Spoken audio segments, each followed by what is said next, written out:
अब आते हैं हम लोग most important topic bilaminar germ disc से, जो हम समझेंगे इस डायग्राम से। तो इस डायग्राम में सबसे पहले आप देख सकते हैं इनर सेल मास, ये ट्रोफोब्लास्ट है।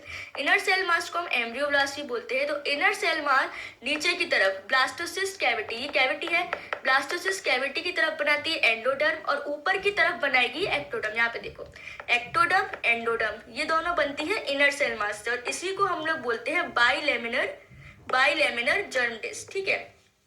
ठीक है।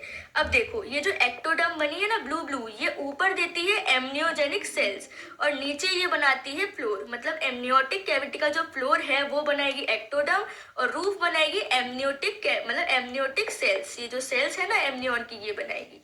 ठीक है। अब ये एंडोडर्म है, ये एक्टोडर्म है, डिस्क हो गई। अब नीचे वाले डायग्राम में देखो, नीचे वाले डायग्राम में जो एंडोडर्म है ना, ये क्या करेगी, यहाँ पे ना फ्लैटेंड सेल्स बना लेगी ट्रोफोब्लास्ट के चारों तरफ। ठीक है, ट्रोफोब्लास्ट के चारों तरफ, उससे बोलते हैं ह्यूजर्स मेम्ब्रेन, इंपॉर्टेंट। ठीक है। और इसके अंदर क्या बन गया, प्राइमरी योक सैक।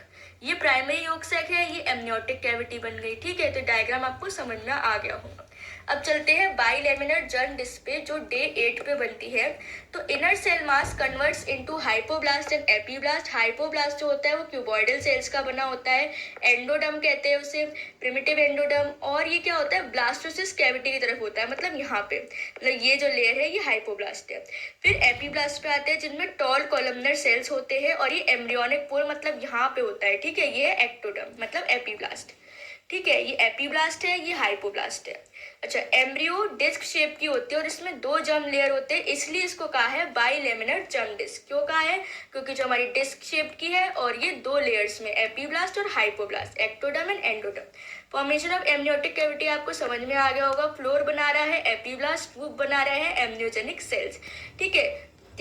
अब ये जो एमनियोटिक कैविटी बनती कहाँ है, यहाँ पे बनती है। ठीक है, और कोरियोनिक कैविटी पे आते हैं। तो इस डायग्राम पे देखिए आप कि जो हमारे ये चीज है ए, ये एमनियोटिक कैविटी है, वाई है योक सैक, ये है हमारी कोरियोनिक कैविटी, जिसे हम लोग सीलोम भी बोलते हैं, एक्स्ट्रा एमनियोनिक सीलोम या फिर जेस्टेशनल सैक। इसका फंक्शन क्या है, ये एक फ्लूइड फिल्ड सैक होता है, जो हमारे bilaminar germ disc amniotic cavity yolk sac को कनेक्ट करके उसके सराउंडिंग रहता है, उसको सपोर्ट देता है।